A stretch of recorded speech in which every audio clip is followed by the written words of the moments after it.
Hello everybody, my name is Brady and I'm a 19th century American historian and we are back with another React video, and today we're going to be checking out more salmonella. But before we get started, I do want to give a shout out to the newest channel member. Thank you to La Volpa. Thank you for becoming a channel member, and if any of you want to become one, there's a link to do so in the description box below. Also, we are selling stickers. If you want a sticker of this guy, check the link in the description box below and you can buy one. Now that we're done with that part, let's get into the main video. So today's video is on the Great Emu War, which I know a little bit about. I understand that emus are considered to be a pest in Australia, and that's kind of why this became a thing. I will be completely transparent here. I am rooting for the emus, but that's because I don't have to deal with them. I totally understand why somebody might want to lower the population a little bit if they really are as bad as it sounds. But honestly, I think they're such cool birds.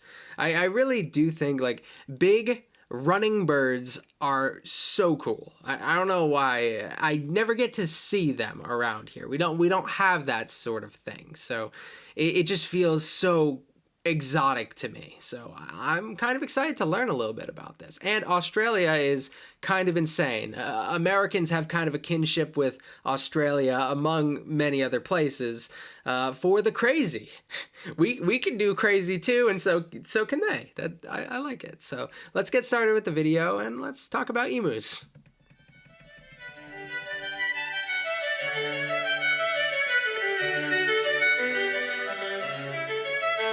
Hey kids, today I'm going to talk about the Great Emu War. So here's what happened, right? Our story begins in Australia, home of the upside-down whopper. The year is 1932. A very large chunk of the country's population lives on homesteads, just putting seeds in the ground and waiting for food to show up, you know. But their lives are hard. Firstly, Australian soil kind of blows. It's pretty terrible for farming. Like on a scale from Margaret Thatcher's corpse to Octomom, Australia's soil is a solid Hillary Clinton in fertility. Secondly, the whole Great Depression thing's going on, which automatically makes everything suck worse. Okay, so this is like in between the world wars. So is the Great Emu War World War 1.5? Is that what it is? Okay, that's not even funny. But so they're facing also the financial struggles of the Great Depression, which when Americans learned about the Great Depression, we learn about it in a very America-centric way. We learn about a lot of things in a very America-centric way, but we also learn a lot about like European history and stuff. But this is one of those where, in my experience, the financial struggles really just focused on America, because there was definitely a lot there. So I kind of understand why they would focus on America here, but I'm kind of interested in learning what the situation was over here. I don't know how much detail we're going to get into in this particular video, but it might be a period worth discussing in the future. Fertility. Secondly, the whole Great Depression thing's going on, which automatically makes everything suck worse. And third, and possibly most important, is the emu infestation. These gangly dillholes were all over the place, just walking on crops and crapping on crops and crapping on walks and cropping on craps and crabbing on docks and captain on the rocks. You get the idea. So the government evaluated the situation. They were like, well, let's weigh our options here. As a government, we could start spending even more money to secure the welfare of our citizens through this socioeconomic crisis, money that we barely even have. Or, alternatively, we could just start fucking slaughtering emus, so at least it looks like we're helping.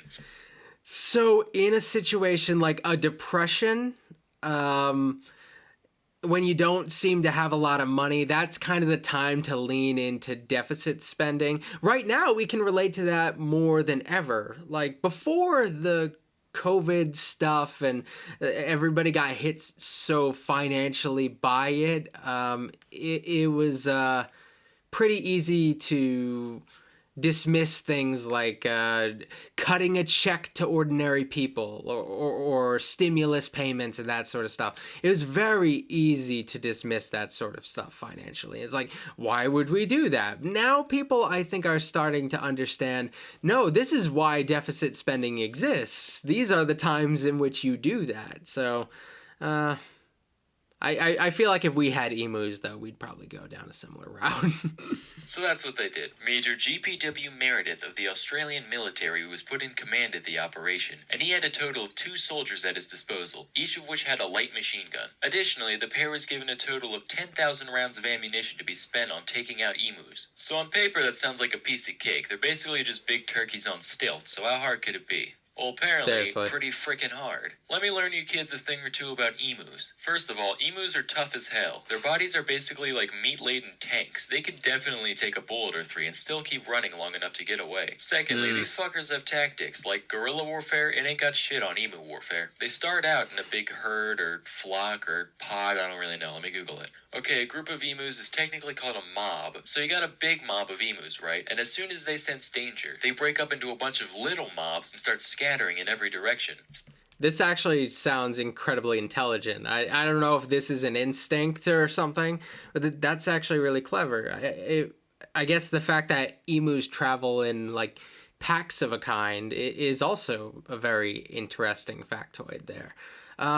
Is it weird? Like, in my American brain, like, I've never shot a gun in my life, but for some reason, all I can think, like, if this was happening in America, I swear we'd like throw a bomb at them or something. Like, we would just grenade them. That's all I can imagine. Like, a bunch of them in a pack. Okay, take out as many as possible. Throw a grenade, which sounds incredibly stupid, but that's the first thing that came to mind, and I felt the need to share it. As soon as they sense danger, they break up into a bunch of little mobs and start scattering in every direction. So if you're spraying them down with a machine gun, you can't just whip it around all over the place. You have to focus your fire on one group at a time, meaning most of the others could get away pretty easily. I don't know if they had like a huddle beforehand or if this is just some coincidental product from their ridiculous bird minds, but it was effective either way. So between these two things, taking out the emus ended up being a huge struggle. Here's the story on what happened. So the crew went out in search of emus. The first time... Well, a lot of birds travel in flocks. They're social creatures. I don't know a lot of birds that are, like, completely solitary. I don't know if you're going to find many. I mean, clearly, to reproduce, none of them are going to be, like, completely solitary. But birds in general, like, a lot of them tend to travel in packs. That's why this guy is so affectionate. That's why he's so cool with people, because we have become his flock at this point. It's like a built-in instinct thing. Except instead of birds, we're giant monkey people. Time they found a mob, they started shooting before the guns were in range, so most of the emus got away. The second time, they waited until the emus were closer, but then the gun jammed, so most of the emus got away. And this sort of pattern went on for a while. At one point, they tried getting on the back of a truck first so they could... Redrew this piece of S 3 times as close to a truck as it's gonna get. It's not that bad. It's not that bad, especially for his style. He does stick figures. Like, you don't... Like, the emus are oddly impressive for the way that he does his, like, what I've called lo-fi equivalent of video. They could chase down the mob, but the truck wasn't fast enough to catch up, and the ride was so bumpy that they couldn't aim properly. This is what it is. Hold on, let me go back. I want to get that full thing. Salmonella makes me... and I've been trying to put my finger on it, what he reminded me of since I started watching him. He feels like an Adult Swim show. I feel like you could build an Adult Swim show around, like, his style. He has a very similar sense of humor. He's got the crude humor and crude artistic style. That's what it was this whole time. I like him so much because I grew up, as I started becoming an older child, Adult Swim was the thing for me. So I get it now. Okay.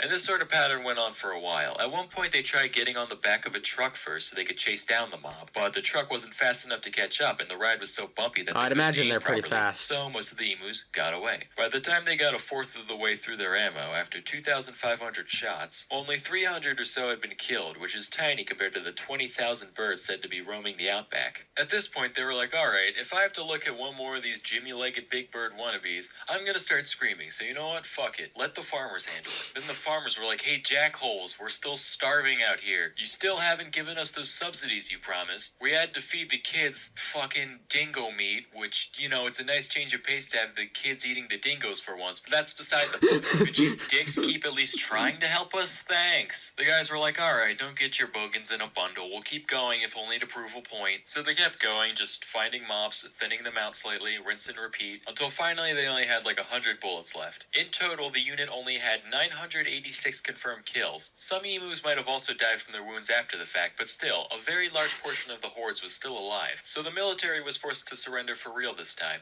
Yes, that's right, kids. The emus won the war. Of course, their victory... That's pretty sick.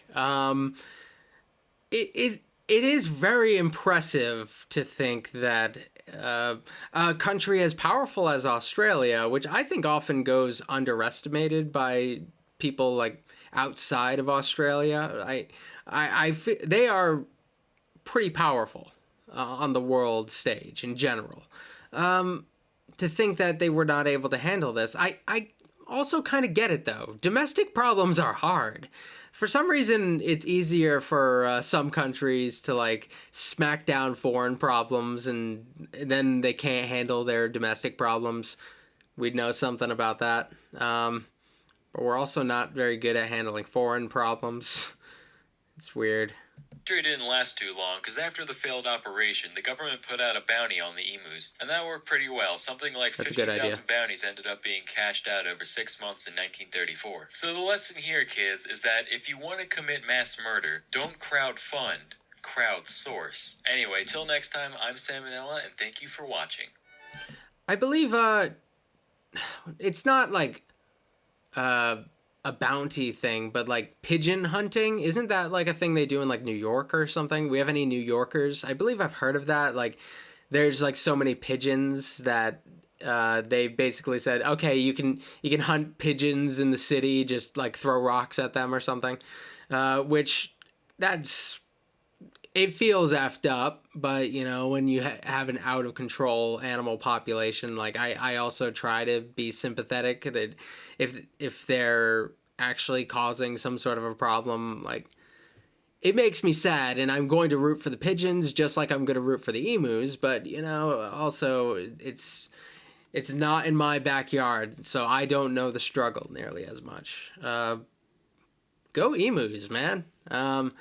I would love to. I love watching videos of like crazy birds online, and I think emus are one that I find the way they move, they just don't look real in a way. They really are impressive creatures, and they're huge. They really are huge. Like I think of like how big are they compared to maybe like an ostrich or something? I'm gonna have to look that up.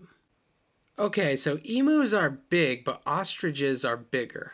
Okay, that's interesting. I always imagine them as kind of the same thing for some reason. I for some reason wanted to... So if this was an ostrich war, Australia would have had to probably surrender some actual land to them or something. Give them a sub-country with, or like a territory, because they wouldn't have stood a chance.